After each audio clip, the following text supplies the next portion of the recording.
Welcome to Huddle Up. We are back, and with us tonight, along with me, is Rob Clark, my right-hand man. And joining us tonight, Tom Leese, running back from late 1970s. Tom, welcome. Hey guys, thanks for having me, man. Really, really good to hear from you. We appreciate you being here. We got to thank our sponsor tonight. Our sponsor is Liberty Group. The president of Liberty Group is Dave Klingerman, tight end, and a member of our 4L committee. So we appreciate all our sponsors and all those guys who generate money for the football program.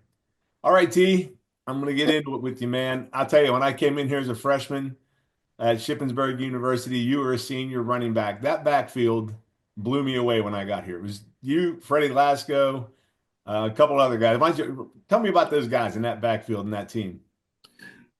Well, just some strong. We had a very good team. There's a guy in there that you didn't mention. Obviously, people remember Fred. Fred was, All-American, great guy, great friend. There was a gentleman called Daryl Yarborough who became a Secret Service agent. I know he worked with Dan Quayle, and he passed away. And I remember going for 4 summer camps with this guy. So that's what gets you tight. Yeah. So, I mean, we forget about him. He was a great player. There's a lot of great players that came in and out, but we were really consistent. Yeah. There was another gentleman when I was a little younger, Renee Posey, Mm-hmm. who was all conference. And boy, I tell you what, that was a really strong backfield. We had a power eye with myself, Fred, and Renee. No, you couldn't stop that in the goal line. Seriously. Yeah. Now, was that the 76? Was that 76? That would have been, yes. Yeah. That was that team. You guys had a great team. And your quarterback was Knudsen, right? Yes. Yes. I don't know if Fred told you that story. Yes. Oh my goodness. That's a great story. Scott. And again, think about him. He became an FBI agent. So very successful people. Obviously Fred, but Scott kind of assumed that role through Bob Nelson, who was a great quarterback, came from University of Virginia, got hurt. Scotty, and I think Fred kind of went through that story. Scott came in and never left control. Yeah. And it wasn't broke, man. We kept winning. And he was very good. And we just had some good players. Obviously, Coach, both you guys know, we had good offensive linemen at the time. It's funny, when I got recruited at Shippensburg, there was a kind of a photo they used to bring around. A gentleman named Dick Dragonek recruited me out from Muhlenberg. He dragged. Yeah. And he used to take around a picture of a gentleman who played offense for us. His name was Jesse James. He was from Charleroi, played offensive tackle. And they kind of posterized him a little bit. They had a picture of him on a horse at some railroad crossing. And it was really, it was really funny. I just never forget that picture. All you older guys, my age remember that. But they kind of, it was in the newspaper. Jesse James comes to town. He became a very successful man and a great guy who really got that ball rolling, guys. I got to tell you, and it was the teams that I came in when I was a freshman. There was a gentleman named, oh my goodness, can't think of his first name, Gene Epley. Oh, yeah. Who came from the University of Utah, okay, under Bill Meek. It was funny because I lived in Utah. I found some connections through these guys. But he came and he really changed. He was from Midland, Pennsylvania. Mm-hmm. And he brought a bunch of guys who were D1 guys back when I was a freshman, Fran. Mm-hmm. And these guys, like, oh my gosh, Wayne Mosby, you might know him. I remember him, yeah. We had Eddie DeCiccio.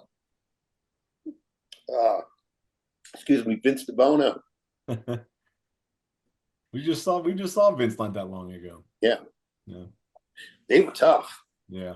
Those guys were tough. So just what happened to you, and when you were a freshman, man, these guys, I got woke up quick. That program really turned around at that time. He got a lot of guys from Western Pennsylvania, mm-hmm. and that's when we started to do really well. In my 4 years there, we lost less than maybe 8 games for 4 years, 5 years. I mean, for 4 years. Yeah. maybe definitely less than 10, I believe. Yeah. We had some good teams. Oh yeah. And I know Fred talked about us, so I don't want to. We had some political issues when on your freshman year. Oh, that was the Yeah, infamous extra game. yeah, Yeah. yeah. And you guys And got blocked out of the championship. Yeah. yes, yeah, That's we did. unfortunate. You Yeah, guys we won it in did. 76, though. You won it in 76, right? 76, and then we tied, and there was Oh, no rules for overtime. Against East Stroudsburg, that was crazy. Yeah, yeah, we all remember that we're there very right. vividly. Jimmy Curley missed a 42-yard field goal, hit the crossbar, boom. Oh. We would have won the game.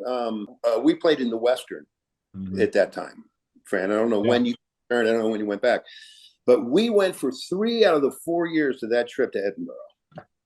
Oh, that's a tough trip. Lovely I drive. mean, that and but they were good. And I think the 4 years I think we lost to them once. Yeah. And they were really good at the time. Edinburgh was good. Clarion was always this like pain in the ass good. Slippery Rock, of course, but those were the teams. No, man, that was great. That was great.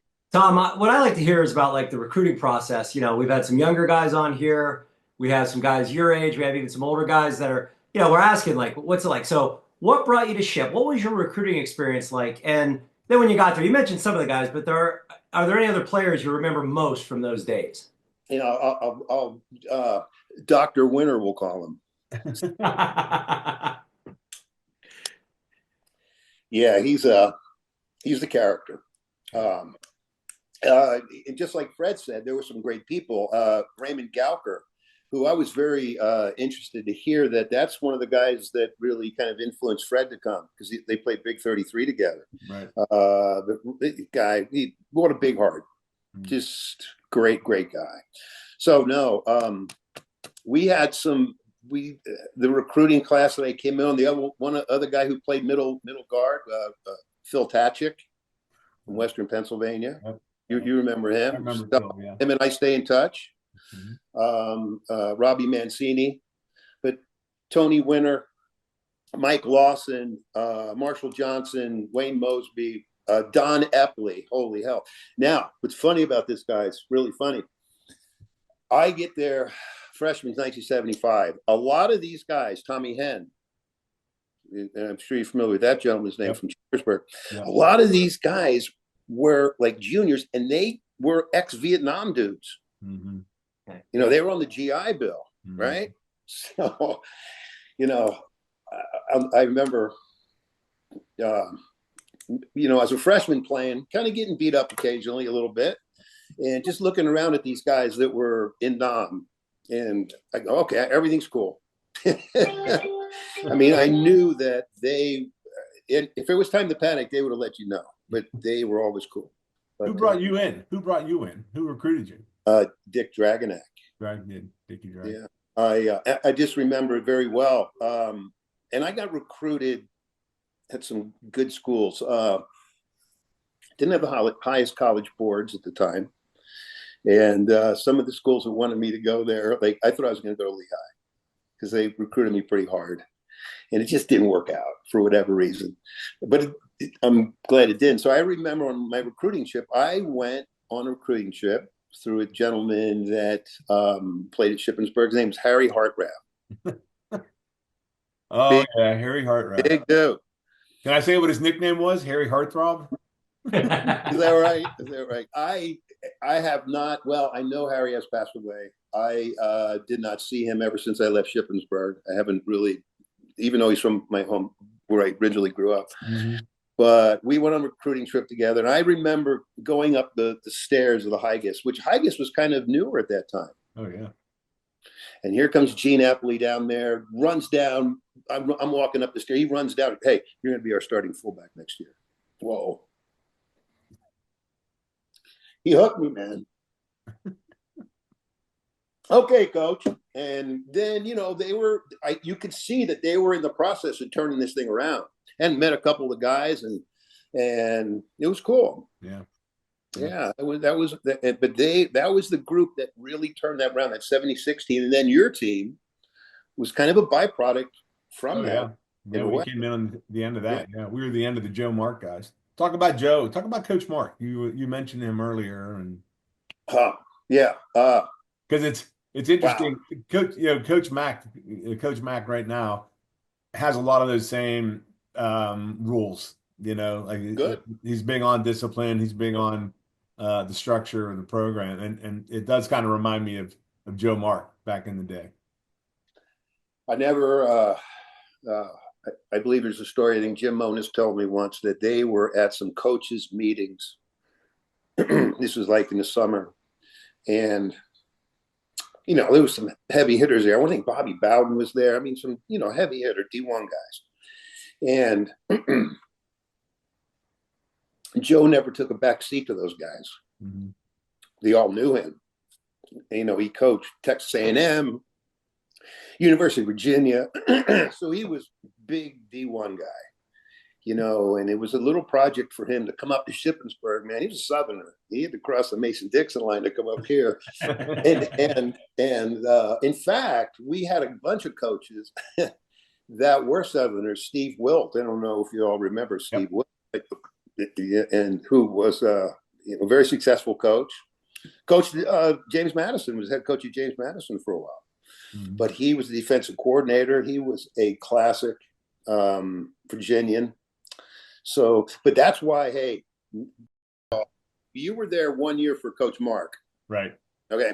Hey, let me tell you what, you didn't swear. You didn't say bad. Your shirt tail was tucked in.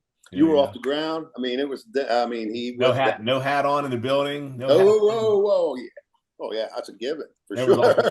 He had some rules, man. He had some rules. No, I mean that was old school back in the day. Yep. I mean, it was about discipline, and that's mustache had to be that didn't bother me. I didn't have I couldn't grow hair, but hey, shirt tails were tucked in. You were off the ground. You're back in line. Hey, get up, son. Let's get this moving. No bad mouth, no swearing, nothing. Yeah. It was just part of the deal. Mm-hmm. And that to this day that has affected me. I mean, I'm not the best, obviously. You guys know me, but I'll tell you one thing. I think what athletics does is it gives you a structure. For example, one of the things about my life, if I'm late, there's a problem. And I think anybody that's played, coached, been involved in athletics knows that. Mm-hmm. 5 to 10 minutes early is on time, right? That's exactly right. And those little things that are taught to us, I think are very, very important. Yeah. Yeah. Here was a great saying. I think it was Joe Mark, classic coach saying, son, if you're late for this meeting today, you're going to be late in the goal line on Saturday, and you're going to be late in the goal line in life. That's yep. It's kind of funny, I just remember, those little cliches, right? Yeah. Yeah. You got to do it with Coach Mark's Southern draw, though. He was, yes, him and his wife. He was a Southern gentleman. Yeah. He truly was. Went to William and Mary. Was a great player. Yeah, I had a lot of respect for him. I really did. I really did. We had to clear the fields back then. They were cornfields. Okay, the fields now that are nice and pristine, the practice areas. Oh yeah, they were like a year before cornfields, right? I remember. They threw some grass on. My freshman year, we lined up one day, like a flank, huge flank, just walked down and gathered all the rocks around the field. And we had a pile of freaking rocks. Anybody will remember this that experienced that. It was amazing. It was a giant. And now that area is beautiful. Every time I go back there, I see how beautiful it was. But truly, that was a freaking cornfield the year prior. I promise. It's funny. Another subject that's interesting is what I did after football and later, down the road. We talked about that. Is becoming a golf professional. Mm-hmm. Not a professional golfer. That's different. Golf professional. I don't think people understand the difference there. People think that we play golf all the time. No, we golf professionals set up the place so you can play golf. We teach, we have run the business, we do those things. And there's so much that goes on that people don't understand. It's a business. Mm-hmm. It's a huge business. And I've played quite a bit considerably in different state events and tournaments and stuff in my past. I don't play as much as I used to. I still can, but it's interesting. People think that that's what we do.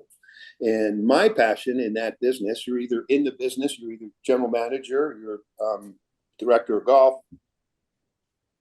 you're a merchandiser.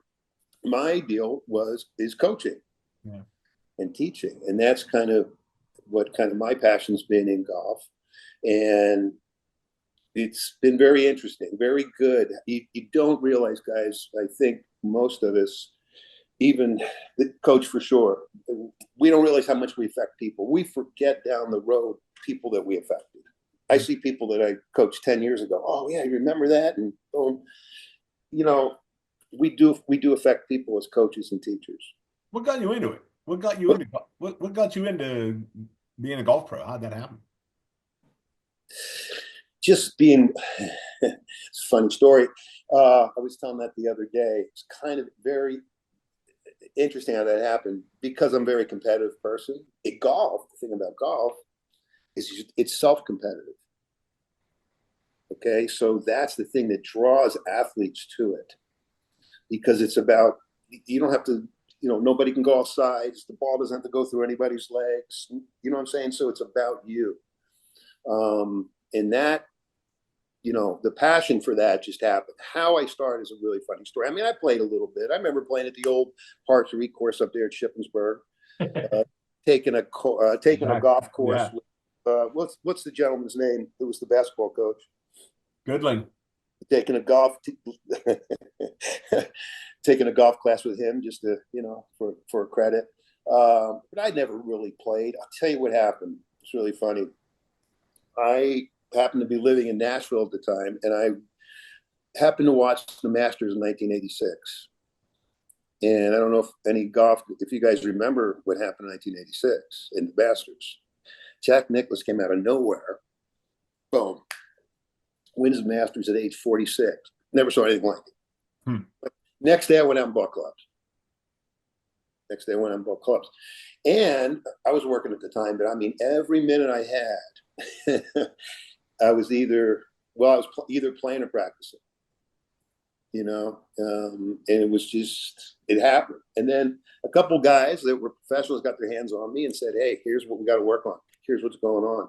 And again, it's like in every sport or anything we do, I guess in life, it's about the fundamentals. And once you learn that, that's what you practice to get better. So I tell people every day. So where are you at now? I am in Las Vegas at Red Rock Country Club. Oh, nice. And I've been there for quite a while, since 2011. And then I on and off and taught at some other places. Traveled a bunch. You get around. And we'll talk. Well, I have. It's kind of settled down, But no, I worked at the PGA Tour Academy. So they sent me to Asia, sent me to Central America.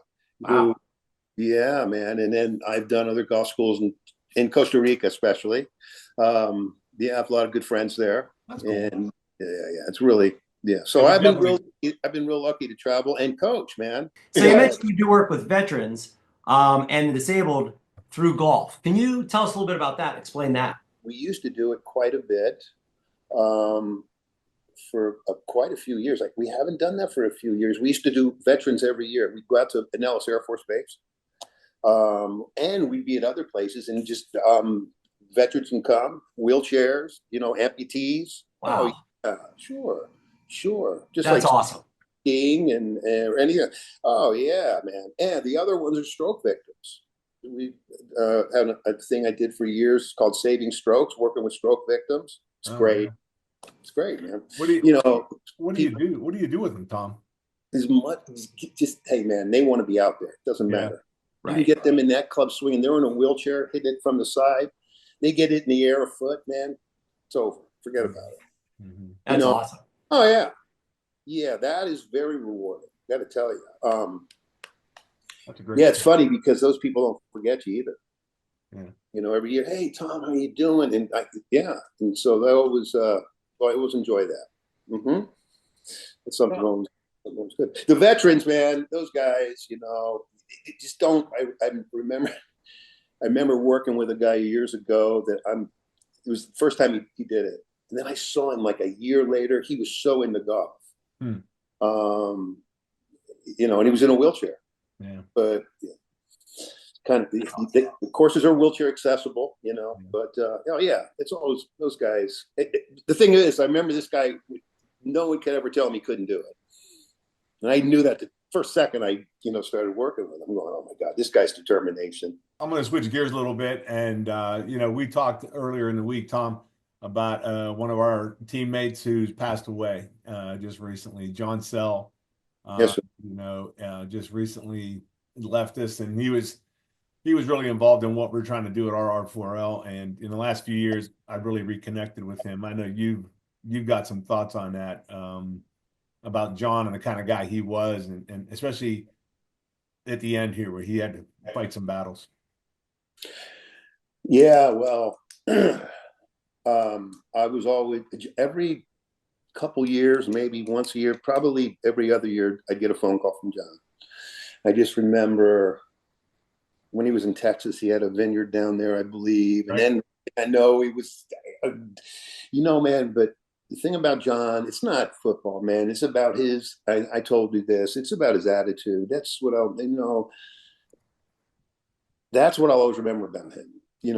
How he always he would call me. He got his leg cut off. As soon as he could call me, he did. I'm coming out there for a golf lesson. Or he always was positive. I promise you, to the day whenever that was, he passed away, that he still had that positive side.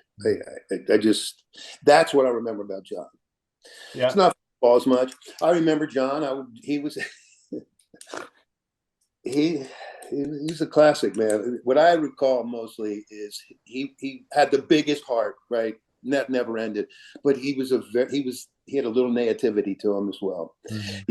It just like he was such a big, but he was kind of such a big hearted guy. Yeah. You Yeah. and that's what I think I I just shared with you that when I came up the ship on a visit, he took me around and he left me at he left you. Chateau. He left me at Chateau like on the visit, and I had to find my way back to the dorm room that I was staying in. He knew. Hey, he knew you were a big boy. He could figure that out. But He definitely had that big personality. Again, not playing with him, um, not knowing him that way, but man, every time I met him, like, whoa, you had to take a step back Oh because yeah. he was just such an interesting guy. Yeah.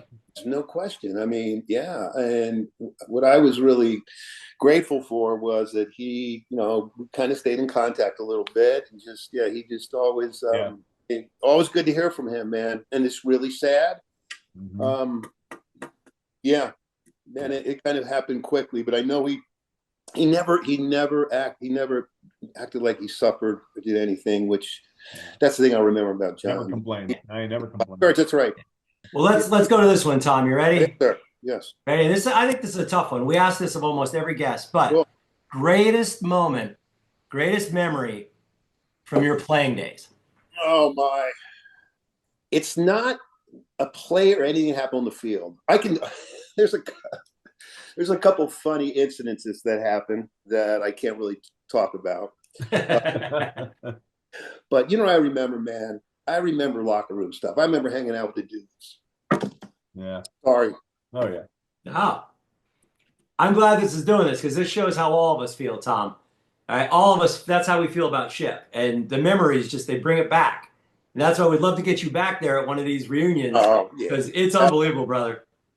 Now, well, there's no doubt. Yeah, I Yeah. have to do that. But no, that's really interesting. It's funny. There's plays and there's things, and I can see Freddie running. I can see, there was a play that they had designed for me. I got to tell you about this, coach, real quick. We for 4 freaking years, and I didn't realize this. I was a freshman, and they were talking about this guy. every time we played Indiana IUP, they're talking this dude was unstoppable, unplayable, right?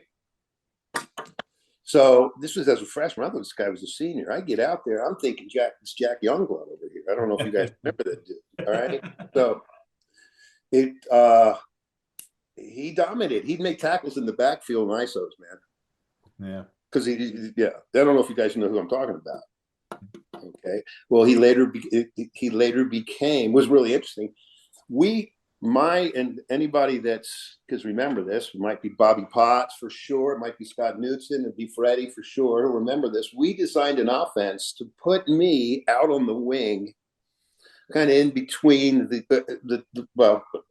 in the backfield outside the tight end, to get this guy so we can get the corner on this dude.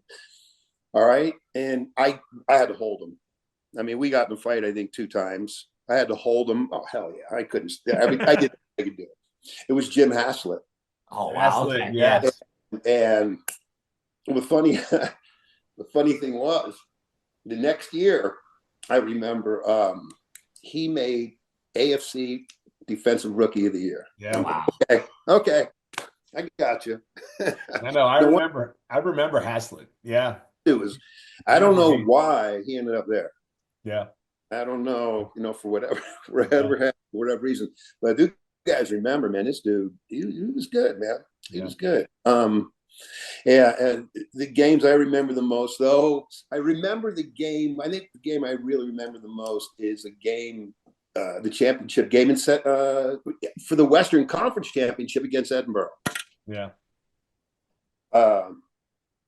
We ended up winning that, and Edinburgh was really tough. Yeah. I mean, I just remember that's the game I remember the most, I think. That got us to play against East Stroudsburg that year. A guy I did mention him a little bit, and I don't know, he fell off the map. I don't know where the hell he is. He was our kicker for 4 years, Jim Curley. Jimmy Curley, yeah, sure. I remember Curley. There's another guy, my best buddy, get emotional. Yeah. Steve Nardella. Nard. He's still around. Steve's still around. Tony knows him. Tony Winter knows I think him. he was just at. Was he just at the reunion thing? No, he didn't make it. Oh, did he make it? No. Steve's a great guy. Yeah. We have a lot of memories together. Yeah.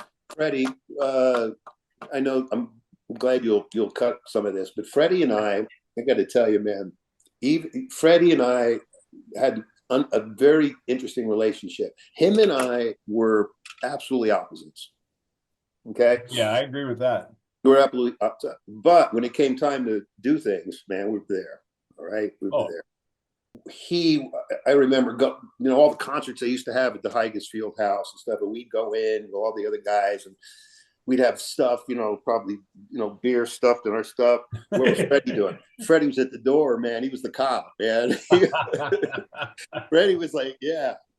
And he also got married, if I recall, his senior year. Yeah. He got married.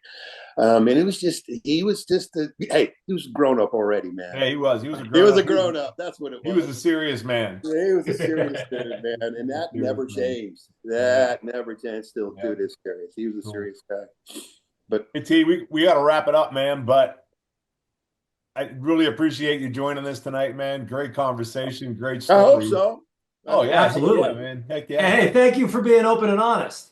Yeah. I like that there's a little emotion because it shows how much you care about Chip and how much these guys meant to you. What I was amazed at listening to a few of the podcasts is just how many people have kind of come out of that little development here. I mean, there's some really interesting folks you have interviewed. Oh, yeah. And will continue to, for sure. Mm-hmm. Yeah, man. I'm very impressive. Hey, guys, thank you so much, man. Yeah. T. Fran, let me know. Rob's great meeting you, man. Tom, very nice meeting you. Really enjoyed it. Yeah. Thanks a lot. We're going to be back next week. We got a coach coming in. He played as a lineman, and now he's coaching. Drew Gallardi is going to join us on our next podcast. Thanks again to Liberty Group for their sponsorship, Dave Klingerman. And Tom, thanks again to you, buddy. Keep golfing. Thanks, guys. All right.